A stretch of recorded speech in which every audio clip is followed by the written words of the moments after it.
thank you very much to all of you for coming today. We do really appreciate you giving up your time. I've got a few questions for each of you, and then I think we'll probably open it to the floor. But I've just, Emily, you're here from F1. Just talk to me a bit about how you got into F1. What were your motivations for that? Well, I've been a fan for about 10 years, so my first race was in 2009, and it was the Monaco Grand Prix, and I was very spoilt, you know, however old I was. And from then, I just really loved the sport, and for me, it was more about getting inside the minds of the drivers to compete at that level under that much pressure. I was just fascinated about that side of it, but also in terms of being an event manager, it blows my mind how the circus of F1 just plugs into a circuit, picks up, flies to another country, but puts it all down again. I'm talking like down to nuts and bolts in a car. Cars are made of around 80,000 pieces, worth about $7 million. And just the whole circus that goes around it just blew my mind. So I was like, I need in on that action. I love the chaos, I love the stress, get me in. And so it took me a long time, and I think about maybe 4 months ago I decided to marry my skill set and my passion, put my blinkers on, I'm going for it, I'm going into Formula One, and then I just had a little journey through LinkedIn, and then I made my way into the industry. It wasn't easy though, it wasn't straightforward, it was a lot of rejections and trial and error, and yeah. So for you, F1's a real passion project. Yeah. For the rest of you, what are the motivations for working in sport? Hello everyone. I'm Molly, by the way, not Rosie. But no one thinks we're twins anyway since Rosie's dyed her hair, apparently. So the motivation for being involved in sport, I actually don't know any different. From as young as we can remember, all we've done is kick a football, and it literally just went from there. So I think that sport has given us so much. It's given us community, friends, a network of like-minded people that we just never would have known unless we had the same passion of sport. And also it's given us the most amazing careers. And I think that without sport, we would have had very different journeys, and I don't know what them journeys would have been, but I'm so grateful every day that we found our passion and we were able to marry that up with our careers. And that's exactly the opportunity that all of you have got as well, being at UCFB. So amazing. What about you, Jennifer?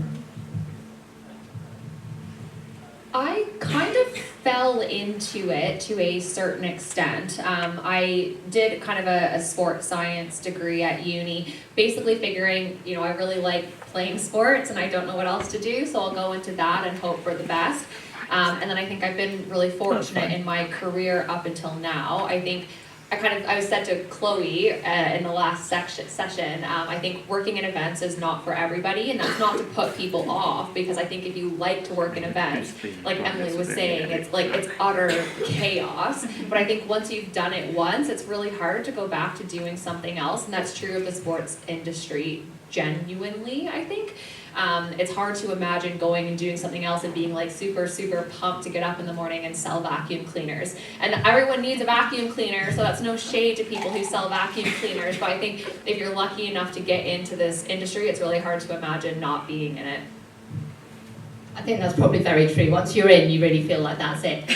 For you, Anne-Marie, was there a kind of specific big break for you? Because I know it was a long time of networking and a lot of putting yourself out there and a lot of kind of free work and doing it at the same time as another job. What was the big break? So the big break for me was at Raise Your Game, Kick It Out. I got chatting to Shelley, who at the time was the head of BBC Sport. And I've known Shelley for a little while anyway, and I'd just been writing for newspapers. I was writing for like The Voice and New Nation, which are black-focused newspapers doing the sport for them. And Shelley said that she'd been reading some of my pieces and we were chatting about it. And she said, oh, your voice. Actually, you've got a really nice tone to your voice. Have you ever thought about doing radio? And secretly I said yes. Well, actually, no, secretly in my mind I was thinking, yes, yes, yes. Outwardly I said no, trying to keep it cool. And she said, well, come and have a trial. And the trial that she was talking about was to host BBC 5 Live Sports Extra, one of their WSL matches, being the host, with a commentator and a pundit. So I got thrown into it from the get-go, and that's how my broadcasting career started. So, when I see Shelley, I always thank her for that, because without that chance conversation at a Raise Your Game event many moons ago, my broadcasting career wouldn't have happened. So basically, your first job was hosting? Yeah, my first job. So she had that much confidence in me that she felt I was ready to go live on air. And I remember telling my parents, and mum and dad tuned in. They didn't know how to use DAB radio, bless them. So I had to explain how to find 5 Live Sports Extra for them, and they were listening. And the first day my microphone didn't work. They couldn't get my microphone to work for the first half an hour. So I was kind of sharing a headset with somebody else. And that, my nerves, honestly, I was so nervous. But once I got into it, and they liked what I was doing, they kept booking me, and it started from there. Wow. That's impressive. That's good to know that just a chance conversation. Look where that can lead. I kind of to ask for all of you actually. It's a real boom time in women's sport at the moment. Neil was touching on that earlier in terms of the Formula One, in terms of the Euro win here, in terms of the boxing. How important is it that we kind of build on that now? I think it's really important, especially in Formula One. That's obviously my arena.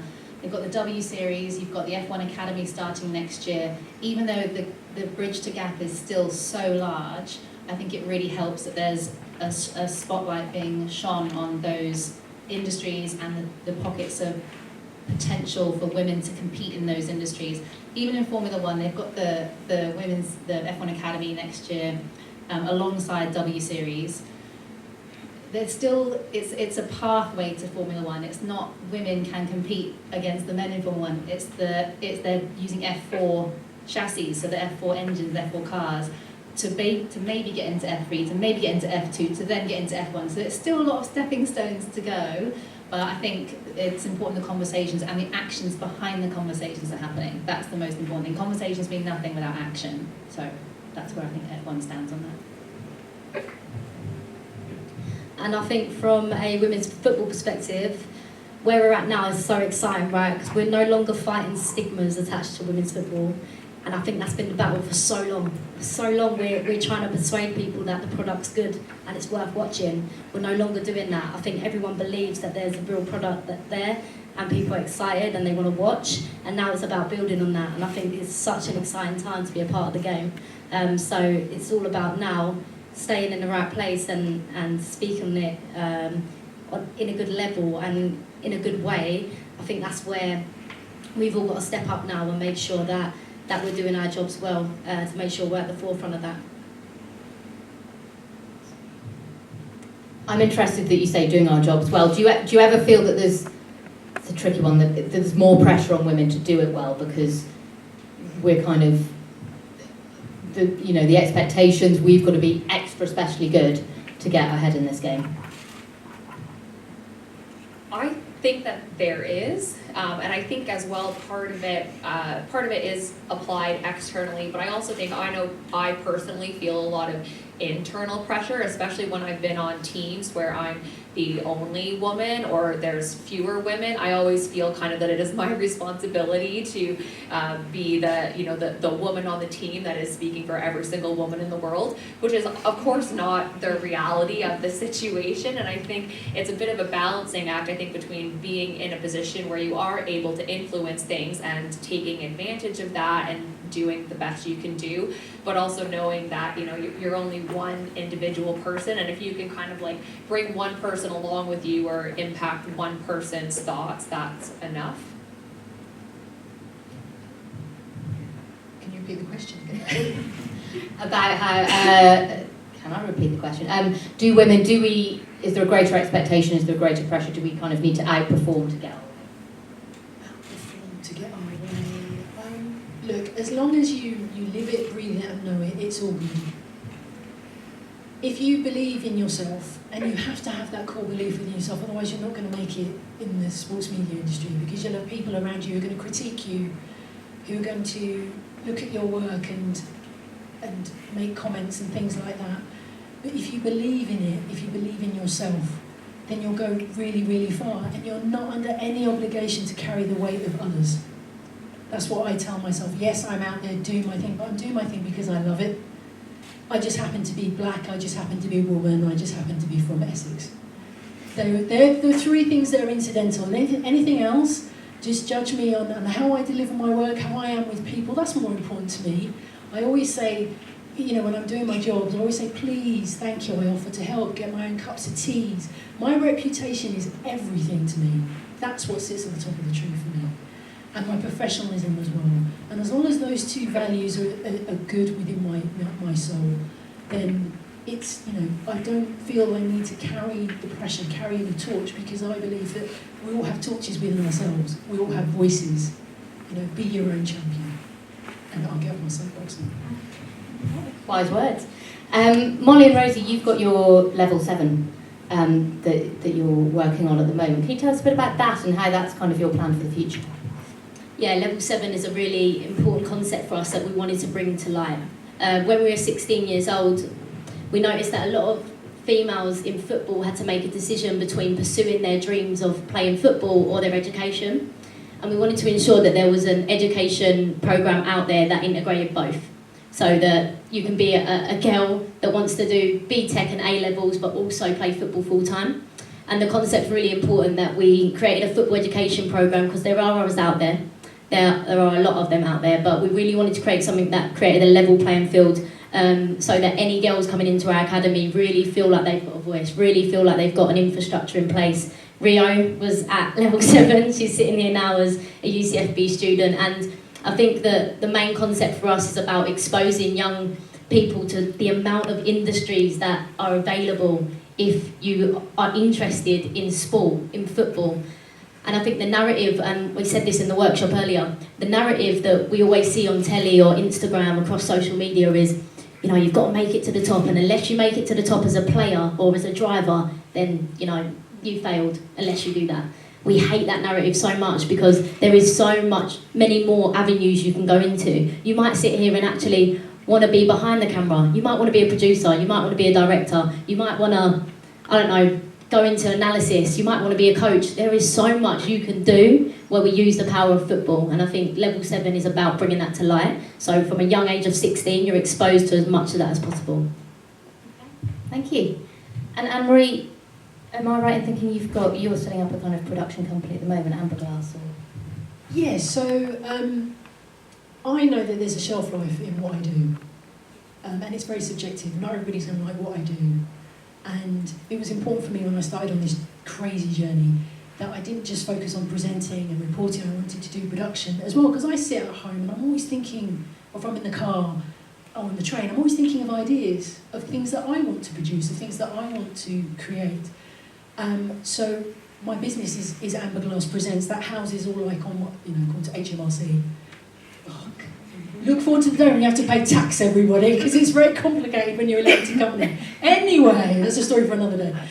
So that houses all my broadcasting work. So all the reporting I do, the presenting, hosting, and so on and so forth. There's a separate arm now which looks after all my production work. And luckily, I found myself on a programme where I get the opportunity to produce podcast pilots. And I've produced the pilot now, and I'm just waiting on a decision on it, fingers crossed. But I'm thinking long term, being a presenter, being in front of the camera, I love doing all that. But there's a creative brain sitting here somewhere underneath all this hair, and I just want to be able to use that as well. I'm producing my own thing, creating my own work. That just gives me a massive buzz. So yes, we're looking to do more podcast production, hopefully for the future. So future-proofing and keeping the options open. Future-proofing and keeping my options open. That's a brilliant way to put it. Very good. And for you, Emily, you're recently into F1. It's a real passion project. What so far has been a real highlight for you? Oh my goodness, there's so many things. And I want to just clarify to everyone that what you see on TV, yes, that stuff does happen, but it's moments. It's a moment when, Daniel Ricciardo's riding a horse down the paddock in F1, in COTA in the US. It lasts 3 minutes and then he's gone. And then all the media rush in, take a photo of it, and then they all just disperse. And there's a lot of hard work, and the sort of gritty side of events, I think you'll agree, the unglamorous, the unsexy side that happens behind the scenes that, I may have cried a few times because it's been that bad. And that's okay. I'll just go and find a little stairwell, have a cry for 5 minutes, come back, fix up, look sharp, get back on with it. But there is that glossy exterior I think people look into that is a false illusion sometimes. So, but there are pinch me moments, I'll be in the paddock and all the drivers will be around, and Daniel's my favourite driver, and he did a few things for my nephew a couple of years ago when he was going through cancer. And I got the chance to say thank you to him. There was no one else around. I just recognised this guy walking towards me, and I was like, oh my God, That's Daniel Ricciardo. And I just said, hi.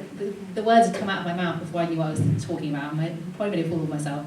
But he came over and spoke to me, and I was like, I got to say thank you for him doing such a special thing for my family.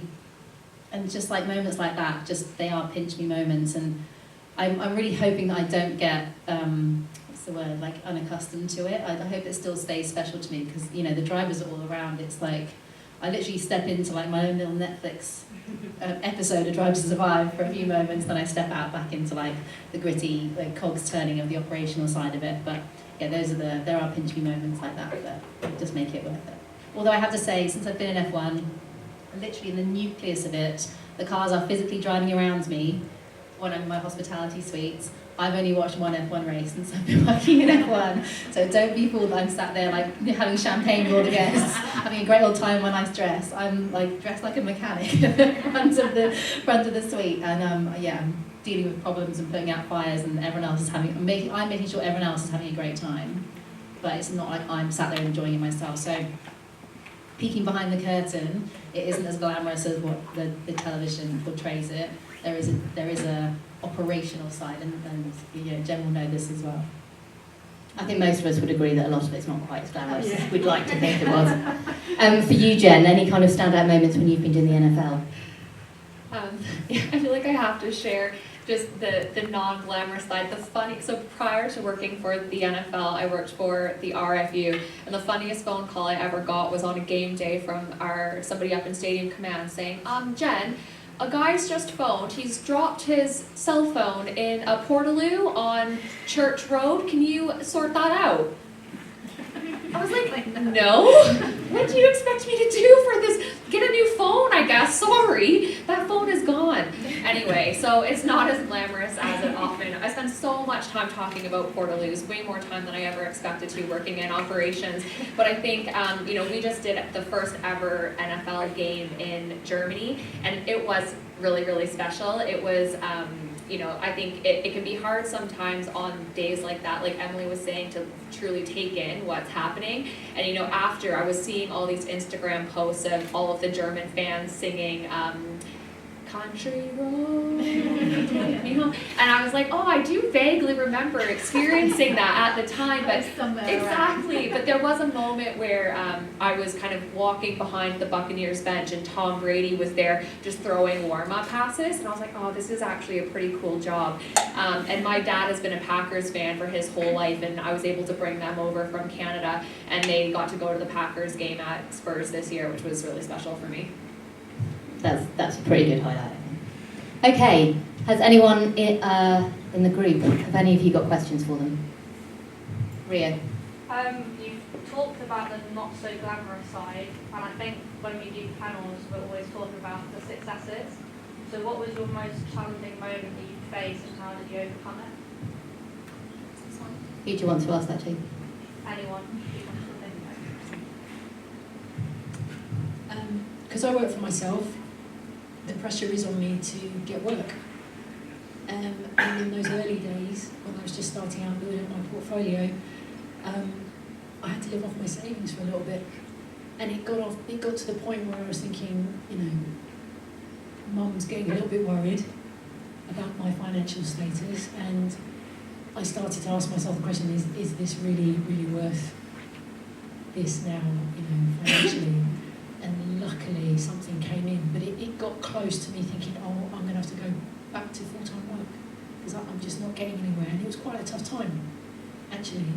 And even now there are moments that, Joe and I were talking about that freelancer fear of always having to work. I got one job in August, just the one. And then September, October, November's been absolutely manic. And it is that life of, there are definite highs, but there are definite lows. And it can be incredibly challenging sometimes, particularly from a financial point of view. So it can be tough, and it means making that dreaded word, sacrifice. I can't remember the last time I've taken a holiday, honestly, because the football season runs from August to May, and then I'm also doing tennis as well, which runs forever, apart from November. So when do I get the chance to go away? All these things. So that's the financial side. It was challenging in those early days, and a couple of times since then. But I've stayed with the path. Good. Okay, who else? Yes. Emily, you mentioned how important it is to network and use your social media platforms. For us as students, what would you say the key things are, that's not the right word, but what should we say, to get the most out of networking? So what can we do to get the most out of our opportunities? Yeah, so that's a really, really good question. I'm really glad someone's asked it. So I refer to myself as Little Miss LinkedIn at the moment because I'm just like, yeah, I'm putting it about on LinkedIn. But for me, it was that platform, specifically LinkedIn, was my doorway into this sport. I had no experience in F1, even though I had like so many. I started my first business in events at 18 years old. That's like 20 years ago.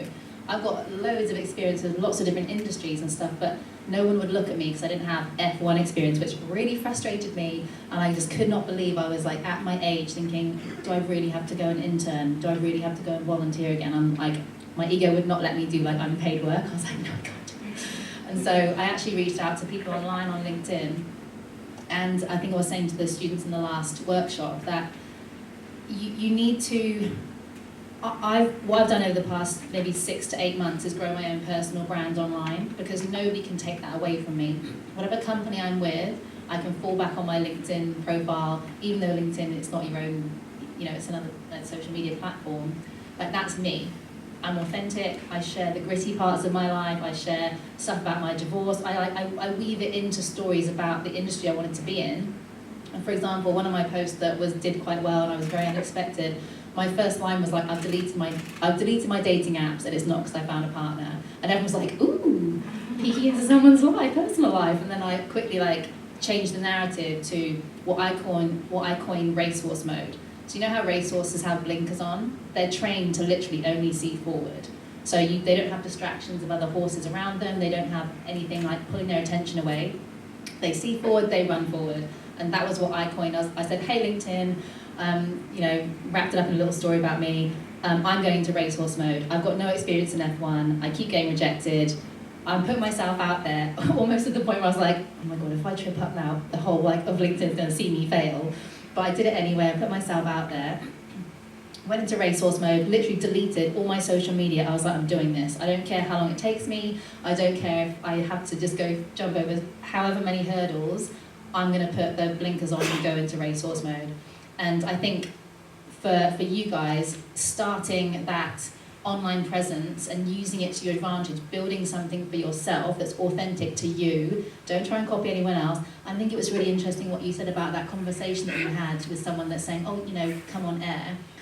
There was a sentence that you said before that was the key thing. She'd noticed that she'd read some of your stuff online. So there was a precursor. You didn't just rock up and say, hey, someone had seen some of your stuff. Yeah.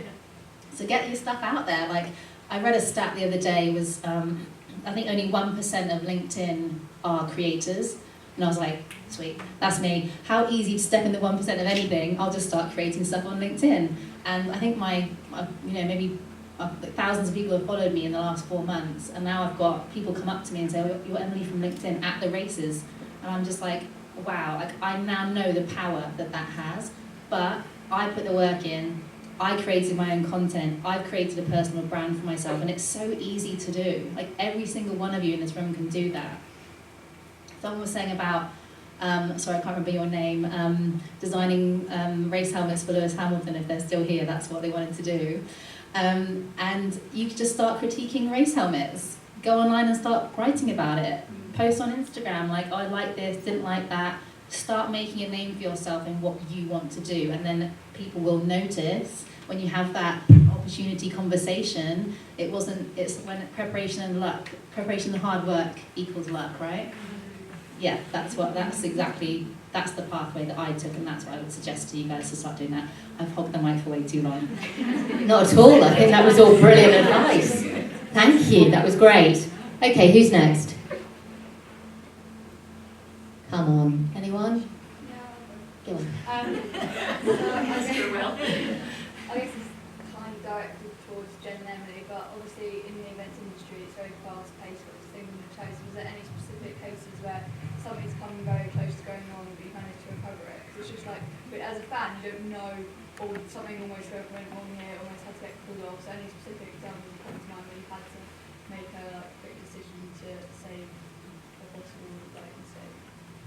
Yeah, I actually have a great example of this because it was one of the probably biggest gaps I've ever had in my job. And it was, I'm going to go back a couple of jobs. So I used to work for Curling Canada. It was actually my first job ever out of school. And I left for a couple of years to get some other experience and then came back at it as an event manager as well. Without giving you more information than you need about how a curling event is structured, there's kind of 22 to 24 games in a championship event. And then kind of we started this brand new thing one year where I was there where we had a first game that was on a Friday night. It was unticketed. It was just to kind of get people in that don't have tickets for the event, introduce them to the sport.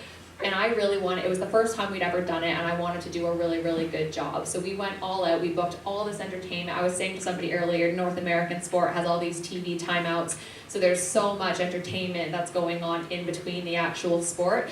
And I had packed it, I had mascots in, doing dance-offs. I had so much booked. I forgot to book an MC.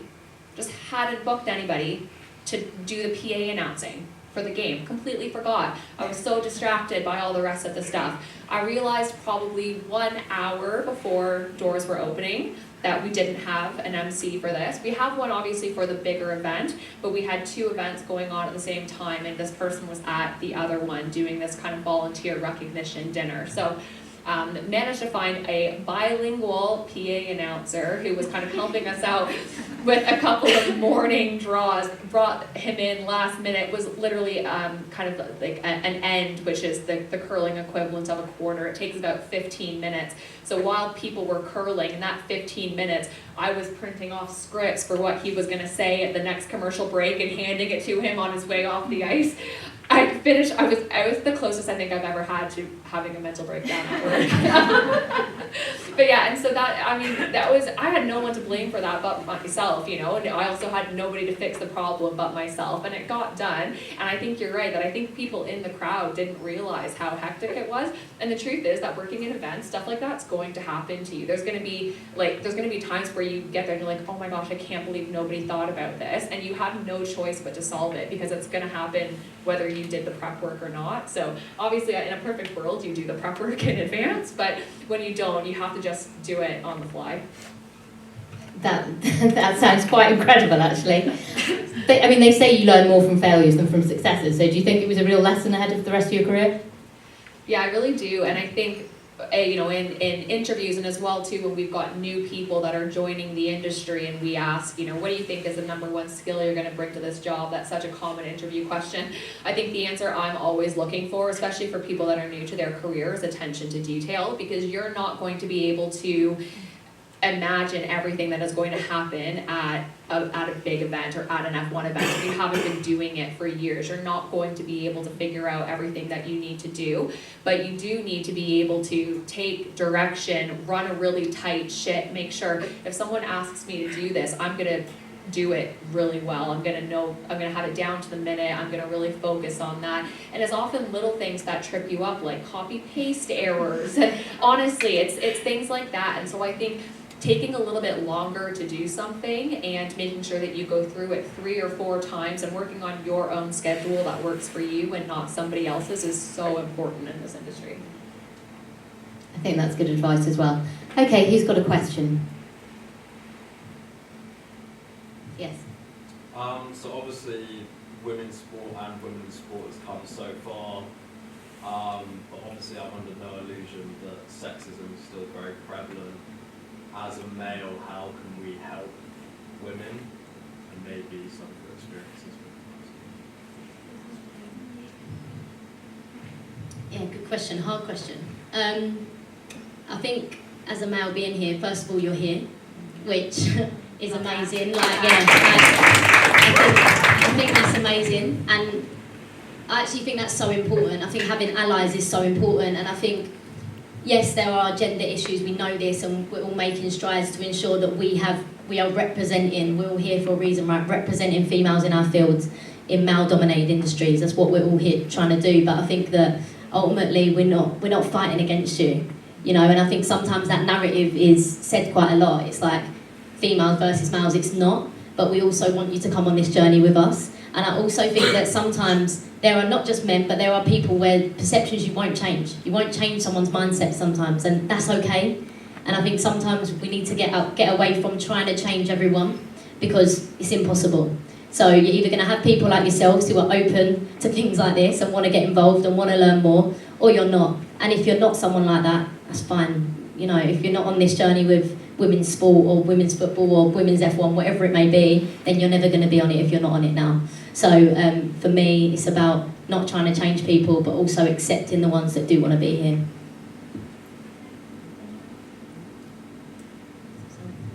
Little story to share. So I get a lot of messages or people coming up to me saying, "Oh, how do I get my daughter into F1? How do I get my, whoever into F1?" And a gentleman came up to me at the last race, and he said, "Oh, can I send my daughter's CV to you, or my niece, or whoever it was?" And I was like, "Yeah, sure. Like, this is the person in my business to send it to." He's like, and he started telling me about her, and he's like, she's clever, she's this, she's really good looking, and my heart just sank, and I was just like, oh, we're still there. And this gentleman was a little bit older, and in Formula One, they remember the grid girls, the ones that are dressed in not very much, they stand on the thing and wave their things about. They're not there anymore, and so the sport is coming along, it is getting better, but I think taking away those sort of stereotypical female representations of even cheerleaders to a certain extent, even though yes, they're fun and that kind of thing. When he said that they're good looking, in the Paddock Club, they do have hostesses, and they now have hosts as well. So male and female hosts in the hospitality boxes, whereas it used to be just good-looking women, very tall, just hire models, stick some lipstick on them, and they'll show the guests around. That is changing, but there's still that element of, oh, you're a good-looking female, you can work in F1.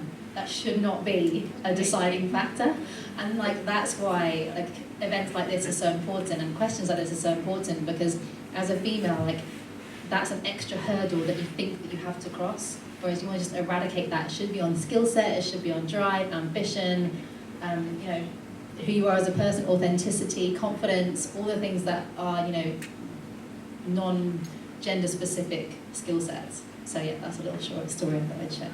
No, I think that's true. It's a depressing narrative, but it still comes up there, isn't it? Yeah, and literally last week. I was like, oh, crazy. Okay, anyone else?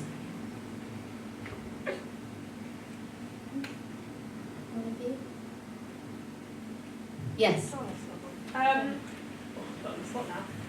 Just in general, going back to what you just said about how women feel like they have to look a certain way or be a certain way. For you ladies that are presenters, do you feel like going into TV and being on TV, especially maybe when you're alongside men, there is a stigma that you have to act a certain way or look a certain way or be a certain way, or do you think that it's becoming more neutral?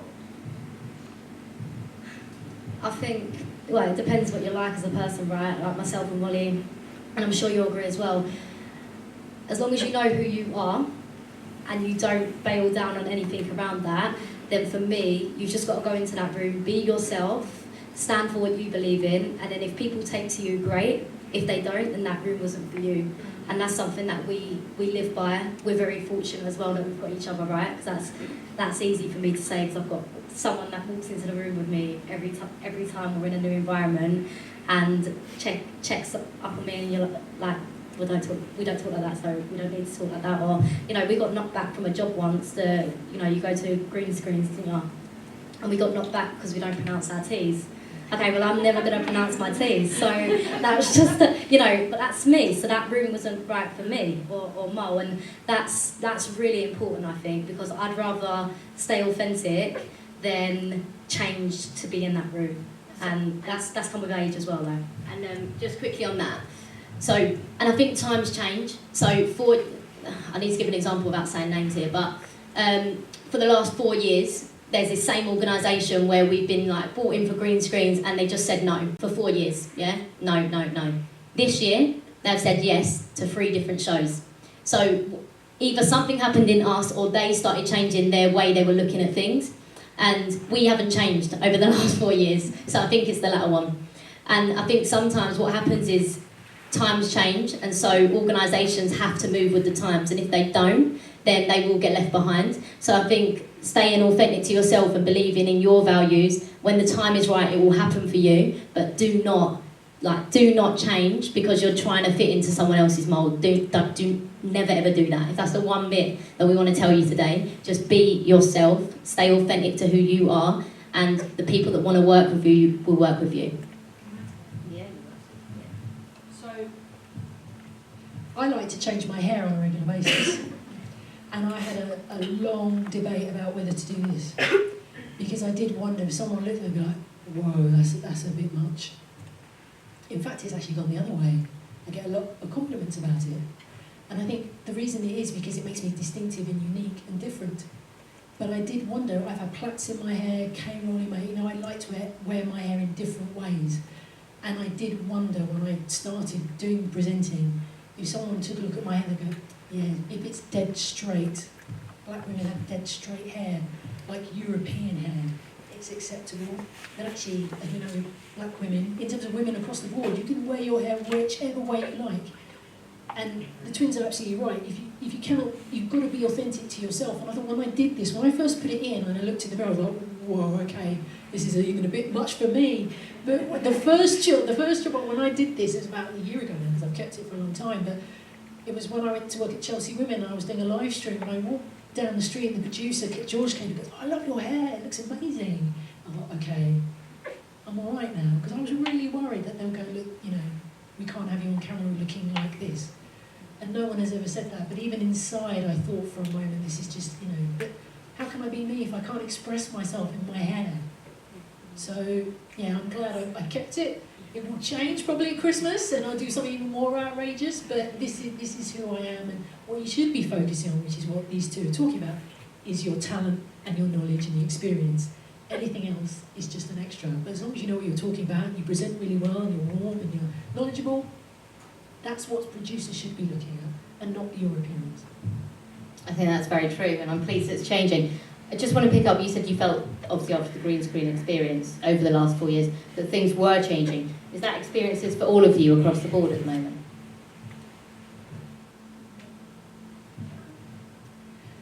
I think that it definitely is changing, and I think as well it's a slow change. I guess I'll use my team as an example. Our operations team, game operations, are all women, which is amazing. We call ourselves the Spice Girls. We're probably so annoying to everybody else. But my manager is a man, his manager is a man, and his manager is a man. So I think you're seeing a big change in organizations at certain levels, and I think it's just taken a little bit longer to get to the top. And I think it's happening, and I think it's an awareness, and you can't say, I'm going to stick a woman in this job and there we go, I've done my bit for DE&I. But I think it's like having conversations like this, having, allies that are also willing to be part of the conversation and going out of their way to give people a seat at the table when they haven't had one in the past. So I definitely think across the board it's changing. It's just changing quicker in some areas. I think definitely as Jen just mentioned, the events industry is typically female. Like there's the organisational roles in that typically women kind of gravitate towards.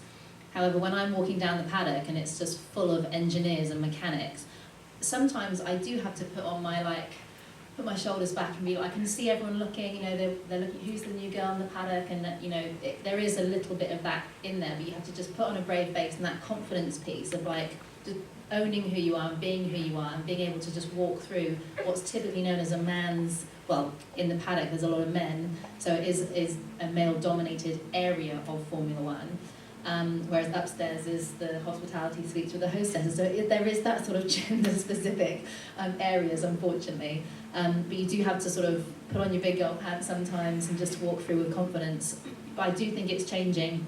So the teams and there's websites like motorsports.com, there's so many avenues if you are looking to get into Formula One, even into those male-dominated pockets of it, like engineering, mechanics, all the behind-the-scenes factory stuff. They do have schemes for women, so women in STEM, so science, technology, engineering and maths, to get them into the teams so they do know and they've got their quotas to fill. So it is changing. But I think it needs that drive to push out those initiatives onto the social media platform, so you can think, oh, I can do that, and then you can apply and get in that way. But yeah, I think it's changing. So good progress, we hope, Yeah. we think.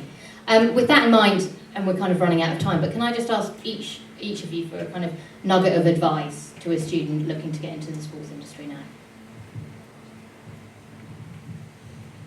I used the word sacrifice earlier, and it's really important. Particularly if you want to work in sports broadcasting, in any sport that you want to work in, you've got to know it, honestly. Your knowledge has got to be like up here, and if it means not meeting friends on a Friday night in the pub because you've got to watch a football match on Sky Sports, then so be it. That is what it takes. It's just, knowing the different, if you want to work in football, for example, knowing the different football clubs, who the owners are, who the players are, what positions they're in, where they've transferred from, who the current manager is, who the manager was 2 managers before that, how the style they play, all these kinds of things. You've got to soak up a lot of information. So when I talk about sacrifice, it does mean having to maybe give up evenings, weekends. Sport is a 24-hour, 7 days a week job. So if you like your weekends, this isn't a job for you. But, if you're at the mighty Stamford Bridge on a Saturday watching Chelsea and you're working there, there's nothing that beats that. That Saturday night kind of, not going out with my mates, but you're there. You've been privileged enough to be there. So it's kind of, think of the sacrifice, but the payoff for the sacrifice is really important. And I expect to see, those who were in my broadcasting room earlier, I expect to see you in the next 5-10 years in front or behind the camera. And I'll be so proud to see each and every single one of you, because I know you've kept it and you've done it, and I want to see you all achieve your dreams. Thank you. What about you, Jen? That was amazing. I feel fired up to go to work. I'm going to kind of piggyback a little bit on kind of Molly and Rosie both have said something to the extent of, if you go into a room and they don't like you, it's not the room for you.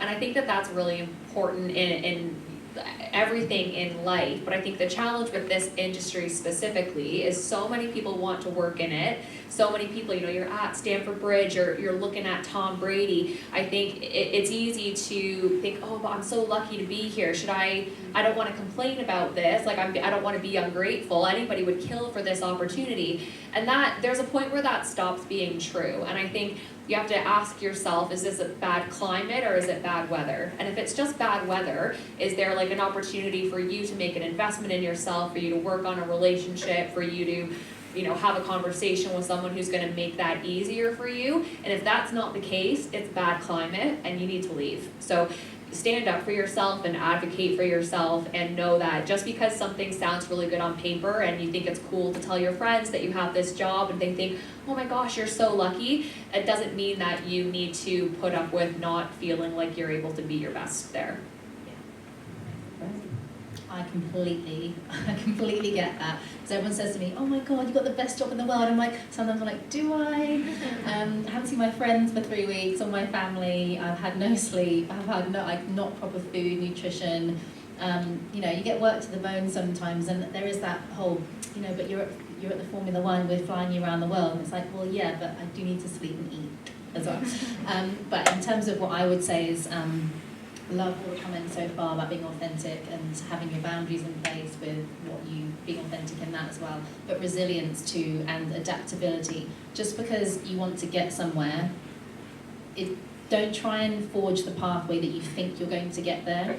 It could come in many different forms, and it could come from a conversation that you have with someone. It could come from someone liking your LinkedIn post, or someone you meet in a coffee shop, or whoever you know. Don't get too fixated on the pathway there. Someone messaged me the other day and said, yeah, but I don't want to intern. I just don't want to be the coffee person. I was like, yeah, but the coffee person's in the room. Once you're in the room, get in the room. However you can get in the room that you choose to be in. Just because you're making coffee, it's easier for a company to promote the coffee intern that already knows all the stuff and the things and the lingo.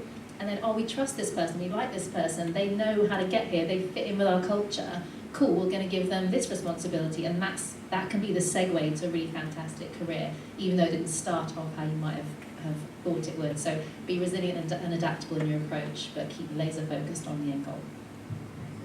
Nice, it's really hard going last. Oh, I know you're last, but the last two. Cheers. No, amazing advice. I think when I was thinking about what I was going to say, it sort of incorporates all of this, but you're always going to get no's, and you are going to fail. And I think it's almost like being okay with that. And I think what happens sometimes, and I used the example in our workshop earlier, what we do is we always aim for the next thing, right? And that's what we've done our whole careers. So we were obsessed with being footballers, so we became footballers. And then the football thing was like, okay, this isn't going to last forever. What do we do next? And what was happening was that we were always constantly failing. But while we were failing, we were learning about what we wanted and what we didn't want. And I think sometimes what we live in this world of social media is it all looks so easy, and it's not. It is not easy. Like, you're going to get no's, you're going to have nights where you cry, you're going to have nights where you question if this is even the right industry for you. But if you truly believe in yourself, and you truly believe in the work you're doing, and you truly believe that this is for you, it will be for you. So, come up. Yeah, oh, thank you. But yeah, I think sometimes like we really get caught up in, oh well, it hasn't worked out the first time. Well, don't worry about the first time. It might not work out the second or the third or the fourth, but it will eventually. And I think that for me, I don't know what the piece of advice is in, but it's basically like, no's are not a problem, it's just a lesson, yeah? So keep going regardless of the no's that you're going to get, because you will get them. Right, no, it is really hard going last. But no, what I'd say is never allow your identity to be defined by your career. I think I learned that the very, very hard way. When I played pro football, I was West Ham. I wasn't Rosie, I was West Ham. I was the West Ham player. So then when that got removed and you don't re-sign for that club, I did not know who I was without being a football player. And I went through a very long journey of trying to discover, okay, who am I now that I've not got a badge attached to me, now that I've not got S&C coaches looking after me, and mental health people looking after me. I've got no one. I'm isolated. I've got moles, obviously. But you'd feel isolated in that situation. What I had to learn is that, regardless of all of that, I was still Rosie, who loved and cared about young people. Hence why Level 7 was created off the back of my West Ham career.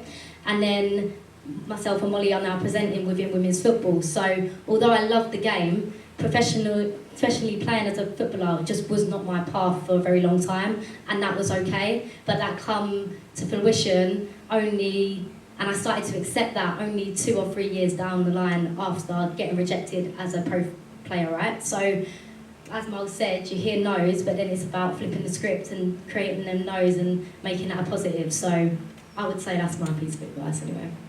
Okay, so I think we've got getting comfortable with failure, being authentic, making sure you're in the room and taking the opportunities. Those are all good nuggets of advice for you. Thank you very much. Yeah.